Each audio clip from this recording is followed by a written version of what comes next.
Hi, this is Steve Castle, and I'm here at Blog World, and I've been talking to Lee Pound, a friend of ours here at Blog World. And Lee, we were chatting a little bit a while ago about your experience in having what we'll call a corporate job at one point. And what was the aha moment for you when you were employed by somebody else and you realized that that wasn't the direction you wanted to go? You really wanted to be out on your own with your own business. What was that point in your life? Well, I would say that point was about 10 years ago. Okay. I worked in the newspaper business for a corporation, not a huge corporation, but early on I had a lot of flexibility in what I did. I was able to be creative. I was able to do a lot of good stuff. Uh-huh. But later I became a chief financial officer, and it settled into just doing accounting and payrolls, and I'm a book writer. Right. I don't really enjoy or get a lot of benefit out of doing just that kind of stuff. And I realized suddenly that it wasn't just that I didn't like the job. The job was really just ruining me. It was just so oppressive. Right. Because I wasn't able to do what I wanted. And I said, I can't do this anymore.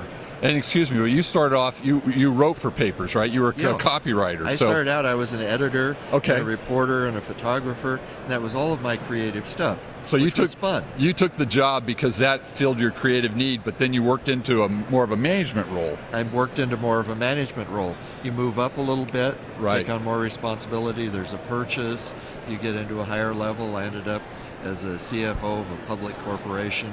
All of a sudden I'm working with boards of directors and accountants and 10Qs, and I didn't like any of that stuff. It wasn't me. It disconnected from your original passion. It did. Yeah. It completely disconnected.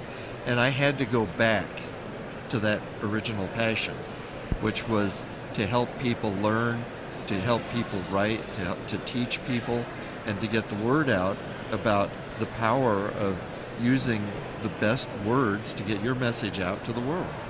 And that's my passion. And so, at what age did this occur? And did you actually have a plan B, or did you formulate this in the back of your mind, or how did that come about?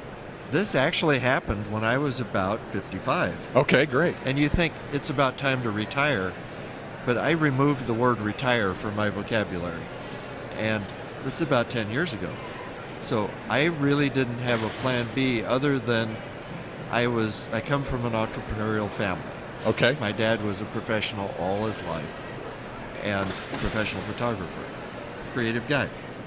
So that was where my plan B was to go into business in some form of coaching, teaching, publishing, writing, whatever it was. But it was to go into that business of my own and do what I wanted, not have somebody else tell me what to do. Okay, so you kind of did the corporate gig for some period of time before you had to get back to your passion. Yes, I had to get back out of that, and I had to control myself. Right. I had to have that under control, so that's what I did. So this is an example of a gentleman who, in his mid-50s, really rediscovered his passion, wanted to go back to it. And Lee, as we were sharing earlier, I've got a system to help people do that. You found it on your own, which is great. Yes. Most people can't do that. But I have a system to help people like Lee. I also have a system that helps younger people as well.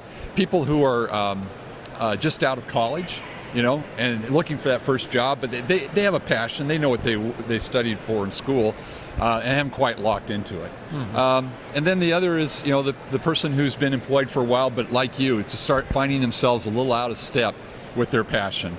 And then the third demographic really is the group of people that are fearful that they're going to lose their job, right? They're still gainfully employed, but they're waiting for that other shoe to drop. Mm-hmm. And so I have a system to help people do that, and we've discussed that. And it's a very detailed system that walks people through step by step. And Lee's a very fortunate person. He found it on his own, so I congratulate you for that. But anyway, I do have that system, and it's going to be released here very shortly, and you're going to be able to go to planbguaranteed.com, and if you'll just input their information there, and I know Lee's got a lot of people who are going to look at this, I'll be more than happy to share some free tips on how to at least get started on identifying your passion and doing your plan B. So Lee, I appreciate talking to you very much and enjoyed your story. And I know a lot of people can relate to what you've been through, and we appreciate you sharing it. Well, you're very welcome. I think this is a powerful and important thing that you're doing. Well, thank you very much, Lee. All right, this has been Steve Castle from Blog World, so have a great day.